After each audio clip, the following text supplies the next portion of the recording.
তো বন্ধুরা আজকে আবার একটা ভিডিও নিয়ে আসলাম। দেখো আমরা পথে গাড়ি নিয়ে যেতে যেতে আরও একটা জায়গায় থামলাম। সেই জায়গাটার নাম হলো চাঙ্গে ফলস। তো এই জায়গাটায় দেখার একটাই জিনিস হলো যে পাহাড়ের ওপর থেকে একটি ঝর্ণা জল নেবে নিচে পড়ছে।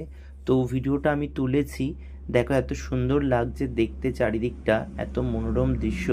তো আমি না তোমাদেরকে দেখাতে পারলে শান্তিতে থাকতে পারছিলাম না। তাই তোমরা আমার পাশে থেকো, আমাকে লাইক সাবস্ক্রাইব করো, আমার ভিডিওতে আরও লাইক করো যাতে আমি তোমাদের আরও নতুন নতুন ভিডিও দেখাতে পারি। তো বন্ধুরা আমার পাশে থেকো, ওকে? বাই, সবাই ভালো থেকো।